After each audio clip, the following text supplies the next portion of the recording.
E aí tudo que começou a acontecer na minha vida depois, emocionalmente, a minha cura emocional, que foi muito forte. Você teve depressão? Você chegou a ter? Profunda, mas de verdade. Sim. Porque assim, muita gente me procura e fala, estou em depressão. Olha para a pessoa e fala, não tem como ser depressão. Ela está triste, ela está desiludida. A depressão, gente, você não sabe. Quem fala que está em depressão e está te escrevendo na internet, a chance de já não ser depressão é muito grande, porque ela não quer nem ver nada. Então, qual foi a depressão que eu passei? Foi uma depressão clínica, diagnosticada, que eu tratei também com remédio na época, em que dava 6 horas da tarde, que aí começava mais ou menos o sol baixar, começava a me dar uma sensação de morte. E eu achava que eu ia morrer, eu não sabia como, eu não sabia se eu ia morrer dormindo, eu não sabia se ia me dar um ataque do coração, até porque junto com a depressão veio o ataque de pânico, então meu coração acelerava muito, eu achava que era um ataque do coração, e na verdade era só um ataque de pânico. E eu deixava cartas de despedida para a Janine, eu ligava para os meus pais, na época não tinha internet como tem hoje, já tinha, mas eu não tinha acesso, né? Eu ligava para meus pais me despedindo, era assim, uma depressão forte, eu tinha que me entupir de remédio para tentar dormir, tipo 8 horas da noite, só acordava no outro dia, 10 horas da manhã. Depressão de verdade, ataque de pânico de verdade, de passar vergonha na rua, de gritar, estou morrendo. O bombeiro vinha, o SAMU vinha me levar e não era nada. Quanto tempo durou essa depressão? Esse tratamento? 8, 9 meses o processo todo. Meu pior processo foram mais ou menos 9 meses. O processo assim, de não ter nada financeiramente, de não... da depressão, da dúvida com Deus. Dúvida mesmo foram umas 3 semanas, mas até eu esclarecer tudo foram aí uns 6 meses. Então todo o processo foram uns 9 meses. A dificuldade foram 2 anos. Né? Minha vida começou a melhorar, vamos dizer assim, de falar, caramba, estou respirando 2 anos depois, 2015 para 2016. Ou seja, não faz tanto tempo. Mas 9 meses foi quando eu estava literalmente surtado, assim, só na mão de Deus. Se Deus não fizer alguma coisa, eu não tinha plano nenhum para o outro dia. Se Deus não fizer alguma coisa na minha vida... Agora, uma coisa interessante é que eu nunca parei de me esforçar.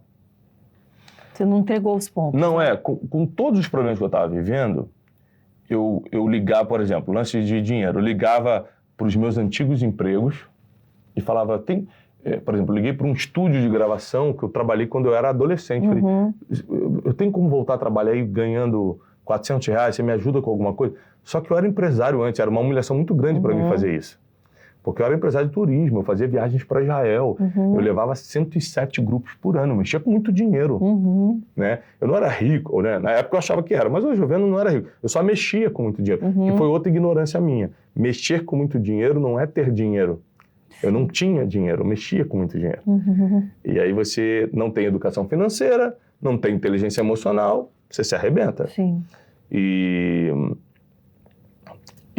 essa quebra, ela foi a minha salvação, primeiro espiritual, porque eu comecei a conhecer Deus de verdade. Foi uma salvação emocional, porque eu busquei ajuda de verdade, emocional. Eu comecei a ler tanto livro sobre inteligência emocional para me curar, que eu acabei me tornando um palestrante de inteligência emocional, de tanta coisa que eu li. Você lia para você se entender? Não, eu li para mim. Eu nunca tive pretensão. Eu vou vou ser palestrante de inteligência emocional. Vou escrever um livro sobre pessoas, que hoje é um dos livros mais vendidos do Brasil, tem milhões de livros vendidos.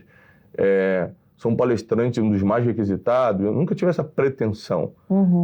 Tudo que eu estudei para me curar, para me resolver. E você ia colocando em prática, ia se identificando, como você fazia? Um dos tratos que eu fiz com Deus, essa sua pergunta é interessante, porque um dos tratos que eu fiz com Deus eu vou começar a fazer tudo do jeito que está escrito.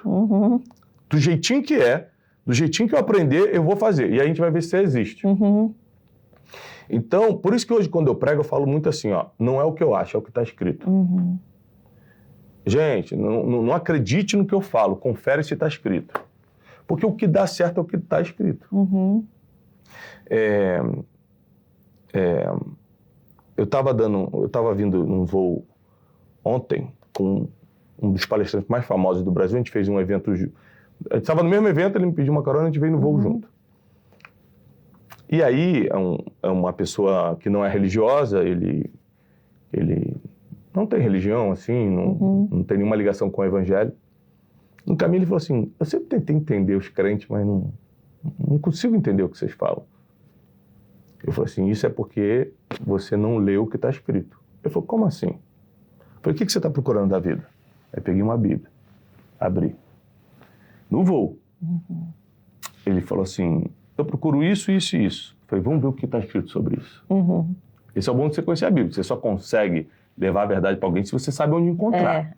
Eu falei, isso aí que você está procurando está aqui no livro de Mateus. Pô. A paz que excede todo entendimento, a paz não está na filosofia budista, que é linda e tal, mas não vai te trazer a paz de verdade e tal. Está aqui, está nesse versículo aqui. Ó. Só que para você ter essa paz, você tem que fazer isso aqui que está nesses 3 versículos anteriores. Ou seja, tem uma série de condições para você alcançar tal coisa. Então eu fui mostrando para ele e no final daquele voo, ele já estava com os olhos cheios de lágrimas, falando, é isso que eu quero da vida. Eu falei, então só tem um caminho. Jesus Cristo é o caminho, a verdade e a vida. Não confunda com a religião que você buscou a vida toda e não encontrou. Eu estou falando de uma pessoa mesmo, que vai começar a cuidar de você a partir de hoje. Então, hoje, que a gente consegue registrar, porque, por exemplo, pela internet, a gente não consegue ter o controle absoluto, mas que a gente consegue registrar presencialmente, mesmo sendo apenas um palestrante, um escritor, a gente consegue registrar de 12 a 13 mil conversões presencialmente nos nossos eventos. Então, eu faço uma palestra chamada Noite de Destino pelo Brasil. Uma palestra sobre o futuro. Não falo absolutamente nada de Deus, a não ser no final. Então, eu falo, olha, eu dou a palestra toda sobre futuro, decisões, caminhos que você escolhe, vida emocional e para... E o conteúdo da palestra, você traz base bíblica, ou você tem a base, mas não cita. Como que funciona? Depende. Por exemplo, a Noite de Destino nem base bíblica tem. Eu falo sobre que a vida é como é porque você assistiu uma vez, eu acho que você assistiu uma Noite de Destino uma vez, mas foi em 2023. Todo ano muda a palestra. Sim. Em 2024 eu falo o seguinte, nessa palestra de 2024 eu falo o seguinte, a vida é como viajar de carro. Aí eu vou falando coisas da vida. Se você não tiver manutenção do carro, vai dar problema. Se você não abastecer o carro, vai parar, não importa se é uma Ferrari que você está dirigindo. Se você não conhece as placas de sinalização, você vai se perder. Aí eu vou usando isso para dando dicas emocionais e tudo. No final, quando eu vou falar sobre manutenção do carro, eu falo, só que tem uma área da vida que as pessoas costumam não colocar em manutenção, que é espiritual. Só que a área espiritual tá algumas coisas que você não sabe que é espiritual, como, por exemplo, paz, perdão, gratidão. Por que você não consegue perdoar quem te feriu lá atrás? Por que você está tão ligado ao passado? Aí já tem um monte de gente chorando. Por que você não sente paz para dormir? Porque é um problema espiritual que você não sabe. E para resolver o problema espiritual, aí eu faço um apelo. E aí se converte de 10% a 20% da plateia.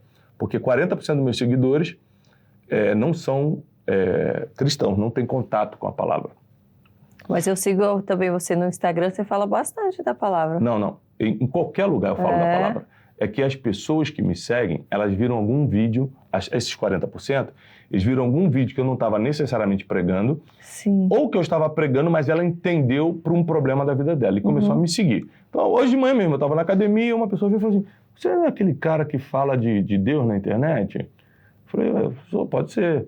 Aí ele falou assim, porque eu comecei a te seguir, cara, porque você falou um negócio de traição, e meu sócio acredita que era a situação que ele passou com o sócio dele.